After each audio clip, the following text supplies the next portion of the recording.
Thank you for being with us. You can proceed.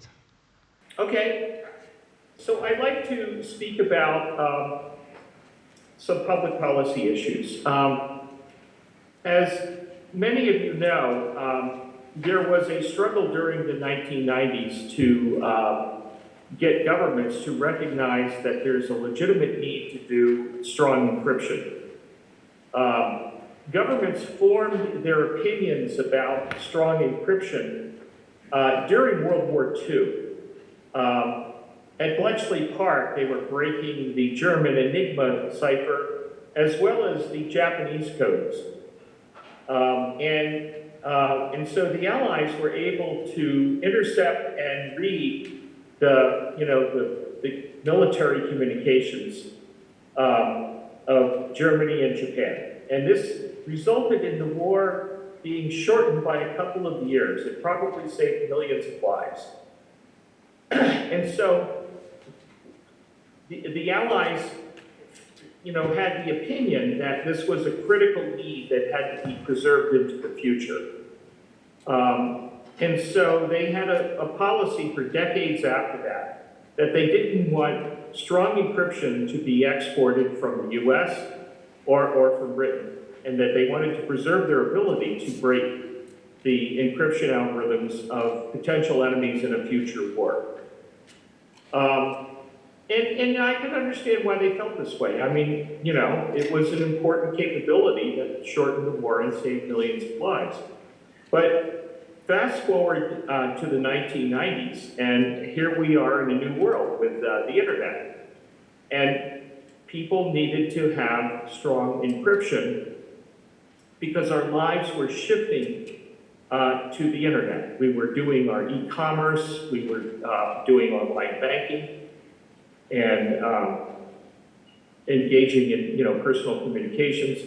And all these things required strong encryption. And so this is why during the 1990s there was a struggle to get governments to change their policies about how they treated this technology.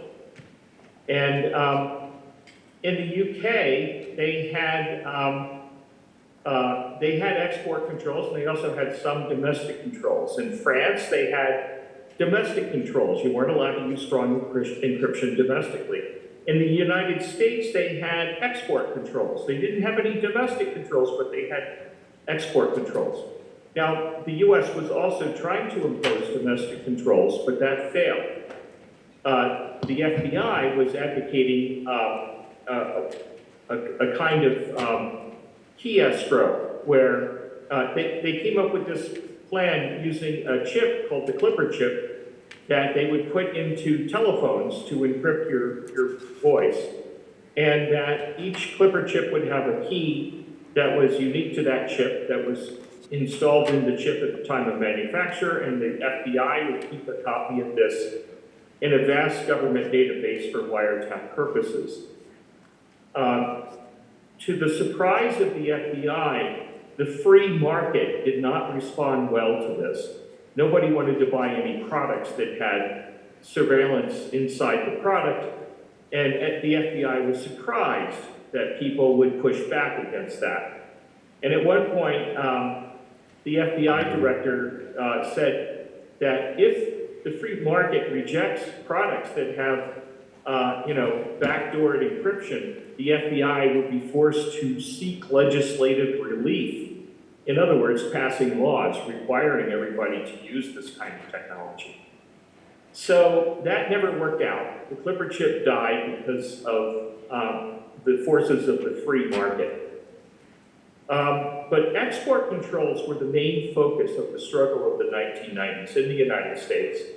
And by the end of the decade, they relaxed the export controls. Now, during that decade, I was part of that struggle with when I developed PGP, an email encryption software package that became the most widely used software for email encryption. But that was part of the crypto wars of the 1990s. And so I thought the matter was settled in 2000 when when the US dropped the export controls. And here we are, 24 years later, and we find ourselves in a situation where several governments are attempting to impose controls on end-to-end encryption. Now, these efforts by governments to control end-to-end encryption are just, all they're doing is focusing on end-to-end encryption. They don't care about TLS. They don't care if you do your online banking through a TLS encrypted tunnel. They don't care about that, because if they need to find out what's going on with these kinds of communications with your bank or with Amazon or whatever your e-commerce needs are, they can always go to the bank and ask the bank to turn over, banking records of all your banking transactions, and the banks will comply. They could go to Amazon and ask for similar kinds of information, and Amazon will comply if a court order authorizes it. But end-to-end encryption is different. It's not just between the client and the server. It's between, the endpoints, the client and the client. And that's what has governments really upset. And the reason why I don't think upset is the right word. That's what has the government motivated to try to reimpose controls on end-to-end encryption. We settled this 24 years ago, and it was supposed to be finished. That political struggle, we won, and it shouldn't have been necessary to revisit that political question 24 years later. But in the past few years, we've seen several governments, the US, Australia, in fact, the Five Eyes, the English-speaking countries that are, the Five Eyes. And they're trying to reimpose controls on end-to-end encryption. The reason why is because a few years ago, WhatsApp was an app that had no encryption at all. It was for texting between people. There was like 1 billion users, and there was no encryption at all. And I'm sure the governments enjoyed that because they could read it anytime they wanted. But then, one day, the guys at WhatsApp made a deal with Signal to put the Signal protocol in WhatsApp. And overnight, they pushed out a software update, and suddenly, 1 billion people had end-to-end encryption. And so, suddenly, you didn't have to be an expert. I mean, PGP, I designed PGP in the 90s, for power users, because everybody who used email in the early 1990s was a power user. I mean, your mom wasn't using email in the early 1990s. Only sophisticated users were using email in the early 1990s. Today, lots of people use email. Almost everyone uses email today. So they're not power users. But in the early 90s, they were. And so PGP was something that, wasn't too hard to use for that population of power users. Now, that's another story. I mean, PGP never really got to the network effect of, 100 million users, because there was a cognitive burden for people to try to understand the trust model. PGP had a distributed trust model, and it imposed a cognitive burden on the users. And that's why the growth of PGP never reached the levels that we see today for WhatsApp, for example. But that's kind of a tangential issue. The main issue I'm talking about here is that governments suddenly found themselves in a world where 1 billion people could do end-to-end encryption in a single software update pushed out on a single day. And that attracted the interest of law enforcement all over the world. Because as long as encryption was just used by sophisticated users, a lot of criminals were not very sophisticated, and so law enforcement could intercept their communications. But suddenly, WhatsApp could be used by anyone, and including stupid criminals, and law enforcement took notice. And so they started pushing for They wanted to resist end-to-end encryption. They wanted to open the question again after 24 years to say, well, maybe we need to stop people from using end-to-end encryption. And so here we are today, and we're seeing this pushback from governments. Not all these governments are pushing with the same effort, some more than others. But, you know, Romania is right on the border with Ukraine. And it's very likely that Romania is an area where there's a great deal of signals intelligence going on. From Russia, and actually from NATO as well, because, they want to know, you're kind of almost in a war zone. You're right up against the border of Ukraine. And Moldova, Moldova is probably going to get attacked. If Ukraine falls, the next target will be Moldova. And so you better be using end-to-end encryption to protect yourselves from the Russians.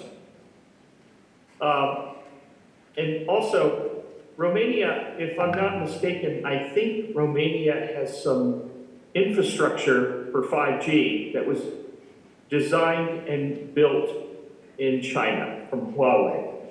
Some European countries do this, and I suspect Romania is one of the countries that has Huawei 5G infrastructure deployed.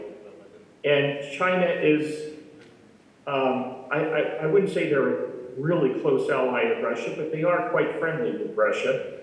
And China, would have signals intelligence capabilities in Romania because of this 5G equipment, comparable to the NSA. And they might help Russia by giving Russia some of the traffic that they intercepted. And, Russia might be able to see some of your communications in Romania. I would recommend that Romania do what many other Western European countries are doing, which is ripping out the Huawei equipment and replacing it with equivalent equipment from European vendors. There are European companies that sell equipment that have similar functionality. Now, years ago, the European governments and the European telcos decided to buy Huawei because their stuff was less expensive than European equipment. And it was also better. I mean, it was just, the Chinese make really good stuff. And they make it cheap. And one reason why it might be that cheap is because the government probably subsidizes, the pricing to make it more attractive to European telcos, because China recognizes the intelligence advantage of being able to monitor communication in Europe. And so some European countries are recognizing the risks involved here, and they're moving away from Huawei. By the way, Huawei was founded by the Chinese military, and so it's very much under the control of the Chinese military. So European allies, many of them in Western Europe recognize this, and they're attempting to change direction and switch over to European vendors, which is what you guys should be doing also.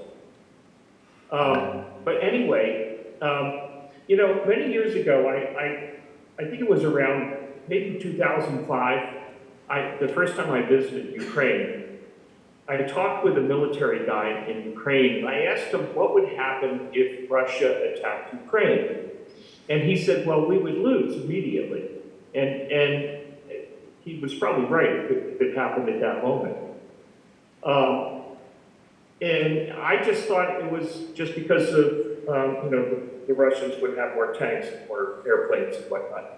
But he said, no, it's not only that. It's also that all of our battlefield radios were designed and manufactured in Russia. So we would be using the radios of the enemy to defend our country on the battlefield. And that is a terrible disadvantage for Ukraine. Now, of course, today, Ukraine does not use radios made by Russia. But in 2005, when I had this conversation, that's what they were using. And I think that kind of serves as a lesson to us that if you're using communications equipment made by a potential adversary, you have to worry what's going to happen if someday you find yourself in a military confrontation with that adversary. And you guys are using Chinese equipment or your 5G infrastructure. And so you should try to figure out how to disengage yourself from that predicament. But if you are using a communications network that is central to the infrastructure, the communications infrastructure of your country, then you better be using end-to-end encryption. Because that's your best defense. If you're forced to use a communications network of an adversary.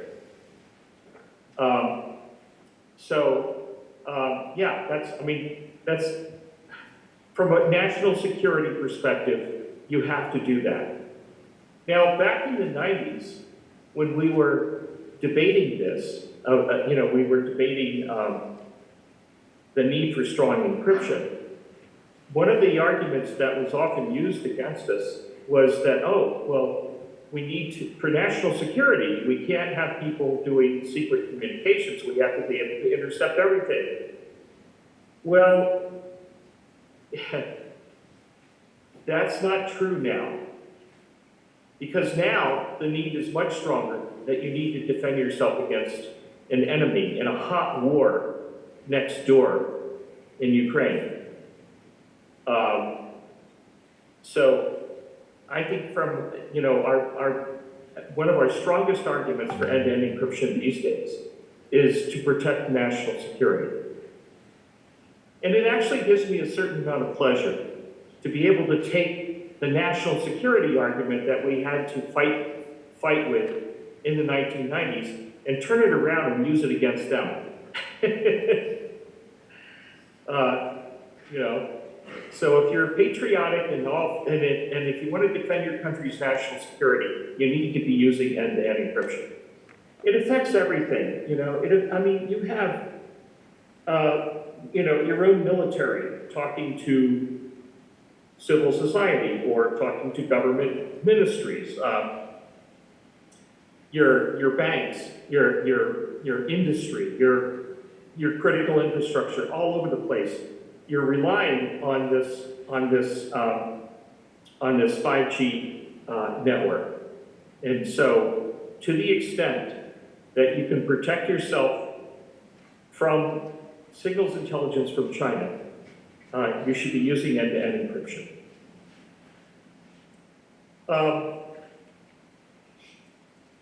So, could we open it up for questions? I don't want to save all the questions for the end. I'd like to get a conversation going. Yeah? Can you hear me? You can. Yeah. Can you hear me? Okay, cool. So we can see you, by the way, on this side, and I know you're probably looking at us from there, so I'll probably look at you there. So, no, he's over there. He's over there, right? I'm looking at you right now, correct? Yeah. See? Okay, cool. You're looking at my screen, but the camera that I'm using to see you is not where you're pointing. Okay. So I guess it's a different screen that is going on YouTube. Yeah. So the question I have is that regarding post-quantum cryptography and the attack vector that you were talking about, when people they do peer-to-peer, okay, great, that's fantastic. That's assuming there's no other methods to compromise than using Huawei. Well, I mean, we all know there are many, but let's assume that works out really well. There's a lot of stipulations around that the network itself is being saved by whoever is on the other side, waiting for the moment where you can actually break into the asymmetric encryption, and then you can reverse all that and basically if you have enough of compute power, of course. And if you're talking about like nation state and there's like in a time of war, of course, then you can pinpoint which one you want to decrypt and so on and so forth. So what would you say to that? And if you have some recommendations regarding that precisely, which perhaps can lead me to the next question, which is like regarding one-shot signatures and so on and so forth. I understand. try to unpack this.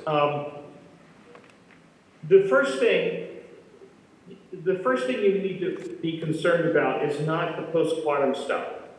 That will come much later. We're not close enough yet to having quantum computers that are cryptographically relevant. The NSA has an acronym for this, cryptographically relevant quantum computer. Let's see, that's CRQC, you know? Now, a cryptographically relevant quantum computer is a quantum computer that can perform Shor's algorithm against keys that we currently have deployed.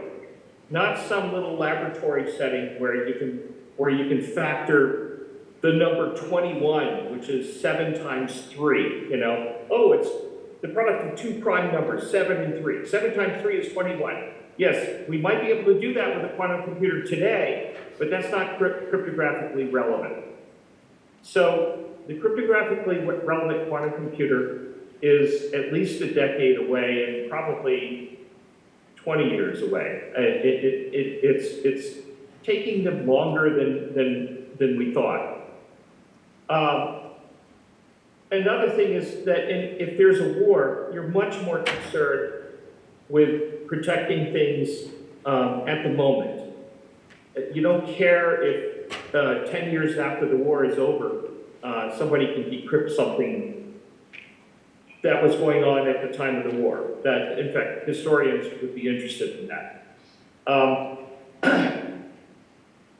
However, we do need to worry about quantum computers, not just because of war, but because we need to worry about someone being able to read our traffic in the future. So you're generating traffic today that can be archived and stored for decades in the future, and someone can decrypt them if they have a cryptographically relevant quantum computer. Intel agencies of major powers have the ability to archive vast amounts of data. I've seen, perhaps, I don't know if you guys have seen this, but there's a photograph I've seen of an NSA facility in the Utah desert. And it's huge. It's about the size of a Tesla gigafactory. And it's filled with disk drives. And China's probably got one of those too. You know, China builds a lot of disk drives. And, you know, if they want to build a facility like that, they can get those disk drives pretty cheap. So you need to worry about the archive today, analyze tomorrow problem. And there are, I mean, the reason why we're at risk with this is because all the public key algorithms that we're using today, RSA, Diffie-Hellman, and elliptic curve, depend on the difficulty of factoring. Factoring is believed to be a hard problem. And Shor's algorithm, which can run only on a quantum computer, can factor large integers that are of the size that we use today in a minute, you know, in less than a minute, maybe a couple of minutes. Otherwise, with supercomputer clusters, we could do it in, you know, more time than the age of the universe. So if anyone ever develops a cryptographically relevant quantum computer, we're going to be in deep trouble. And so that's why NIST had a competition for this. Now, it was NSA that put out a warning many years ago. I can't remember when they said this. It was probably on the order of a decade ago. They said, hey, everybody, get ready for quantum computers. So no matter how you feel about the NSA, whether you trust them or you don't trust them, if the NSA tells you to get ready for quantum computers, you better get ready for quantum computers. And so NIST started a competition. And that competition is pretty much over now. They've issued the standard. And in fact, they're doing a little bit more, asking for new algorithms for signatures, because they're not happy with the signature candidates that made it all the way to the end of the competition. They want some more candidates. preferably candidates not based on lattices. That's what NIST said when they called for more submissions.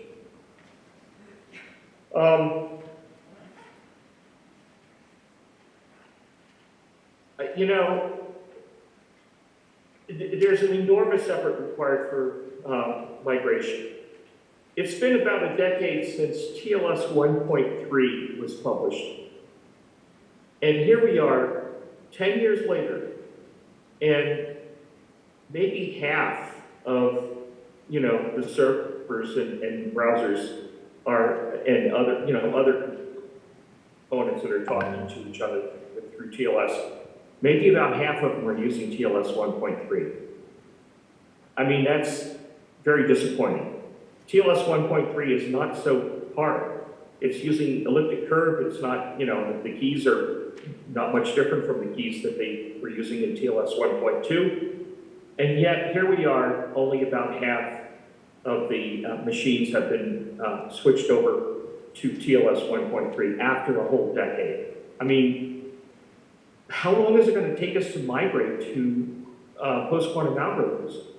These post-quantum algorithms are not drop-in replacements. They're large, unwieldy keys. They're not so neatly fit together like like TLS 1.3. So I think it's going to take us longer to migrate to post-quantum algorithms, and we have to hurry. Not so much for the signature algorithms. We can actually procrastinate our migration to post-quantum signatures because we don't need to worry about the archive today, analyze tomorrow problem for signature algorithms. We have to worry about it for the key exchange algorithms, Diffie-Hellman, RSA, elliptic curve, because intel agencies are archiving the data. They're going to decode it 20 years from now when they get their hands on the keys. But signatures, we can procrastinate that until 24 hours before the first cryptographically relevant quantum computer appears. I'm joking when I say 24 hours, but a couple of years. We could procrastinate until, let's say, 2 years before the cryptographically relevant quantum computer appears, because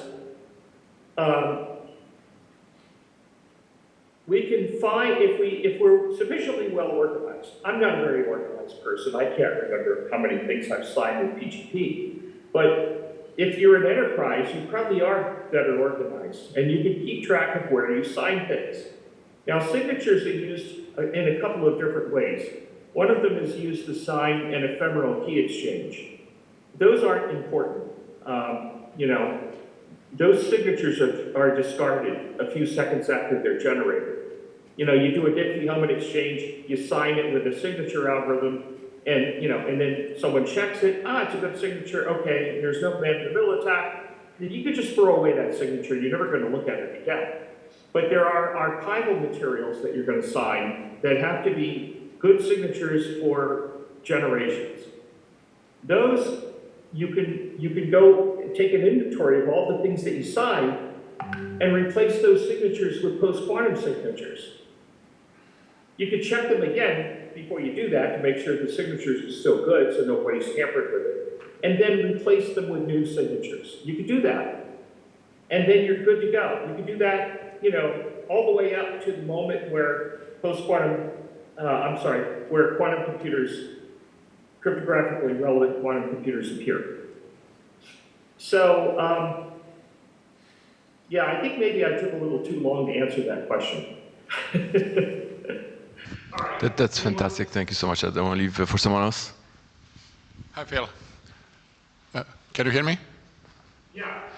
I live in San Francisco, so but I do some work from the World Bank for Romanian government in cloud computing. And I started a campaign talking to many government officials about the danger of Huawei and Chinese technology, not just in networking, but also in solar system, because Romania is flooded actually with solar systems controlled by Huawei inverters which are as dangerous as Huawei switches and Yeah, routers. they could potentially be disrupted if there was a war. So where do you live? Phil? Just a moment. Where do you live, Phil?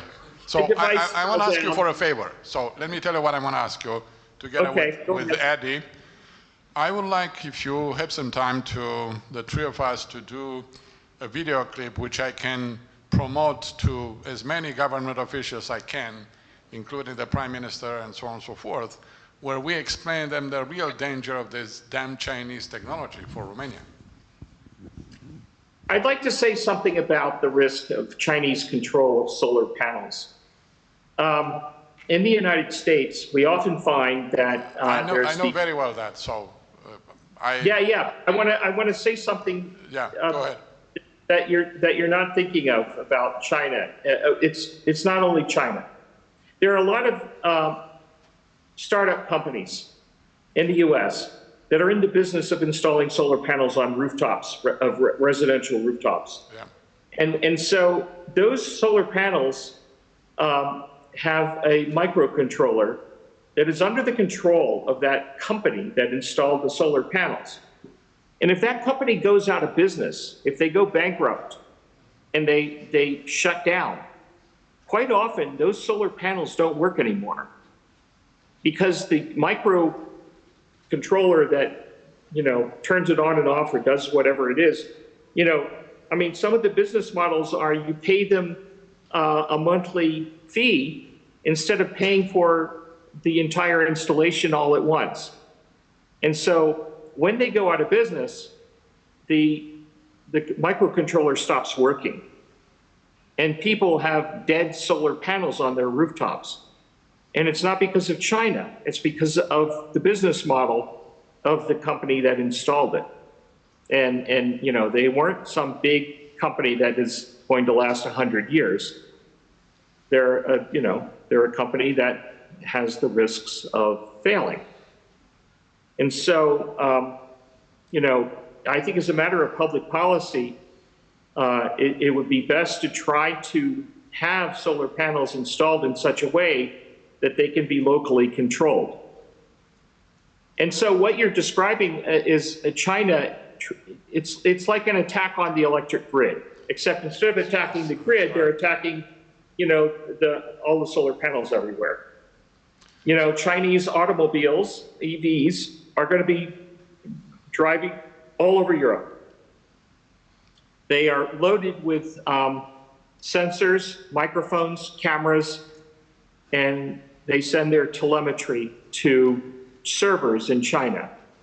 And so those, when Tesla opened their factories in China, China immediately said, you're not allowed to drive these Teslas anywhere near government facilities. No government employees can buy a Tesla because you send your telemetry back to California, and that's an intelligence risk. And so Tesla had to install, servers in China to receive the telemetry, and that interfered with their efforts to do full self-driving because they were trying to use that telemetry to teach their machine learning neural nets how to drive. And so this was kind of a big problem, and I think that Europe is going to face a similar problem. I don't know if Europe has the political will to stand up to China and say, no, you can't send the telemetry back to China. And even if it sends the telemetry to, let's say, Chinese servers in Europe, well, how sure can you be that those Chinese servers are not going to leak information back to China? So, this gets into the broader question of IoT devices. There are, China does manufacturing of consumer electronic products for the whole world. And, many of these products are IoT devices, including their cars. Cars are giant IoT devices. IoT devices send their telemetry back to servers. And those servers can be used to figure out where did your car go? Where are you driving? What kind of private conversations are you having inside the car with the passenger sitting next to you while you're driving? Is there any compromat in those conversations? Can they share that with Russia? Russia loves compromat. You know, you have to be careful when you buy Chinese EVs. They might be good cars, you know, I mean, if you want to meet your climate targets, you're going to need to migrate to EVs, but if you buy Chinese EVs, you got to worry about the telemetry going back to China. There's the solar panel question you raise is kind of part of that. China could send a command to the car in a software update to do certain bad behaviors. They could all stop, the cars could all stop on the same day. Now you have a bunch of cars that won't work anymore because there's a war. And as part of a war, instead of bombing your cities, they could just make all your cars stop working. It doesn't kill as many people, but it certainly disrupts your economy. Okay, so we'll take it offline, maybe, if you want to help us with this thing, yeah? Yeah, sure. I mean, he asked to connect us three and have a small talk sometime about this. Yeah, we can do that, sure. Yeah. Still, Okay. you run Silent Circle company? I'm involved with Silent Circle, not as much as I used to be, because many years ago I moved from Geneva, when we closed our office in Geneva, to the Netherlands. And I became a professor at TU Delft during that time and also did some work for KPN. But I left Europe a couple of years ago. And so I'm involved with Silent Circle, but not as much as I used to be. Okay. Okay, quick update.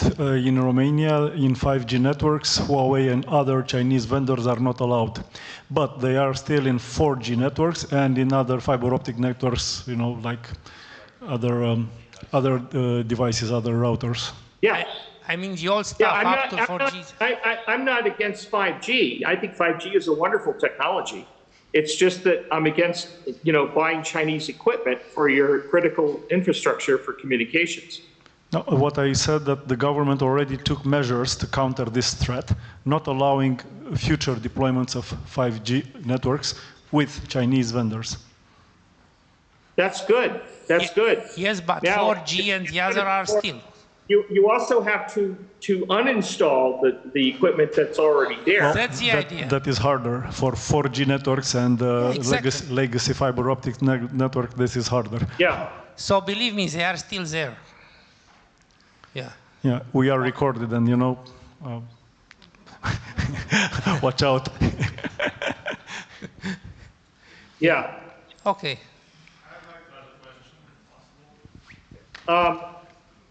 Anyone else? One last question. Hello. So we've been hearing this talk about different governments that want to spy on citizens of their countries and other countries, some of which might be more malignant than others, if we're talking about China versus USA.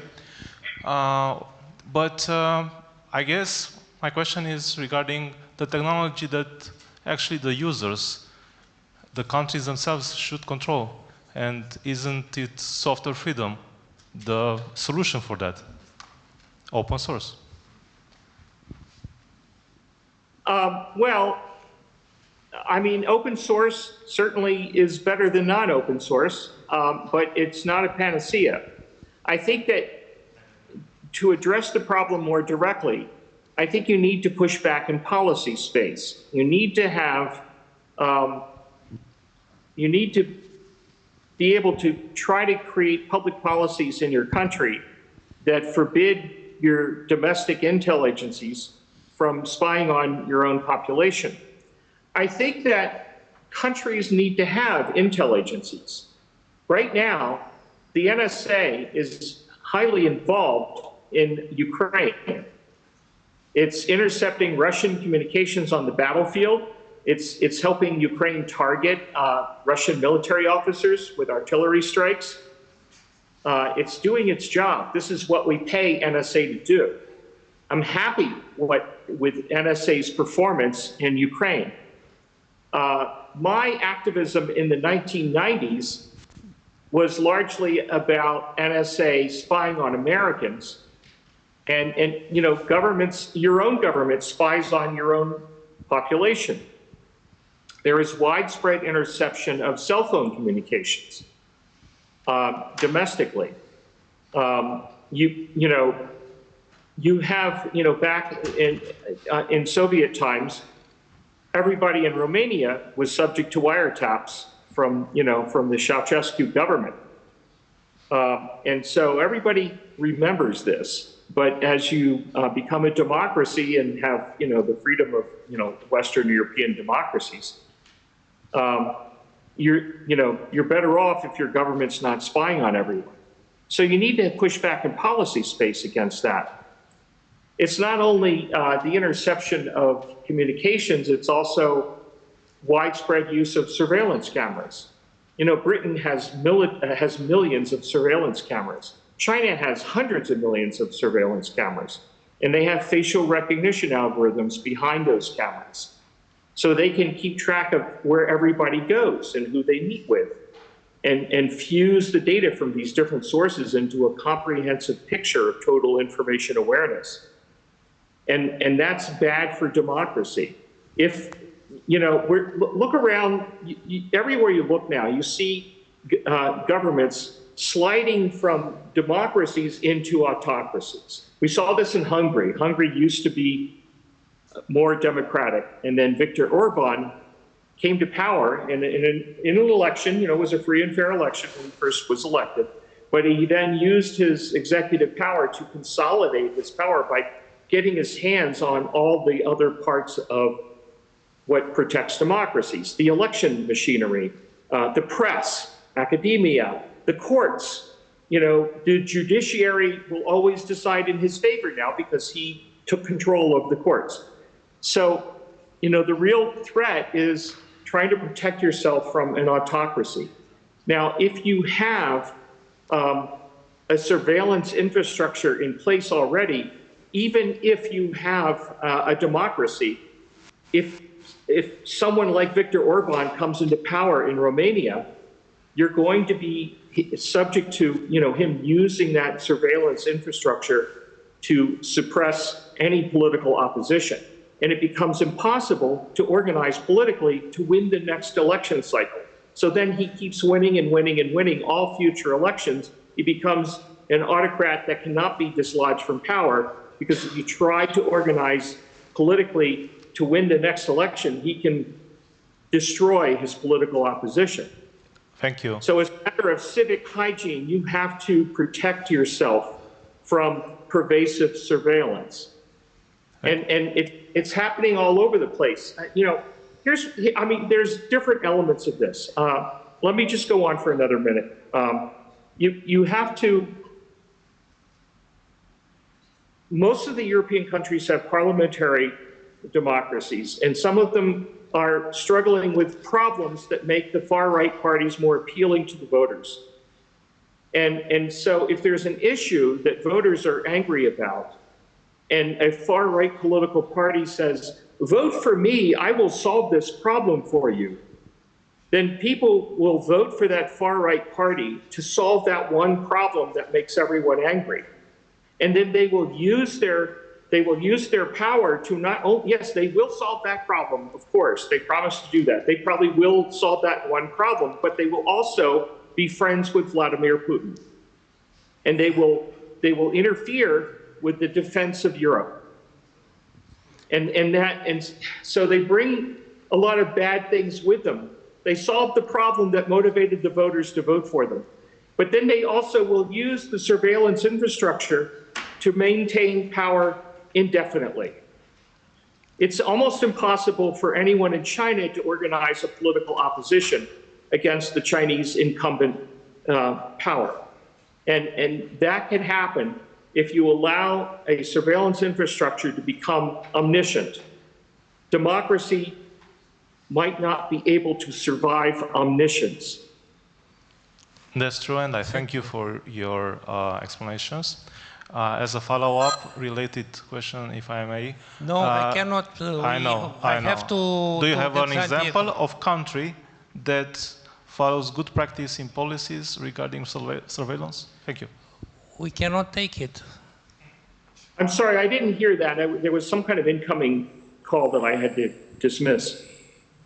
Yeah, I want to thank you. We cannot take that questions because I have to connect to San Diego now. Alex, a short one. Okay. With your permission. What do you know about Ed Snowden lately? As far as I know, Snowden is still in Moscow, and you know, he's in a precarious position. He's under Putin's control, and I think that his value system and his, you know, the way what he believes in his heart is probably not very sympathetic to Putin.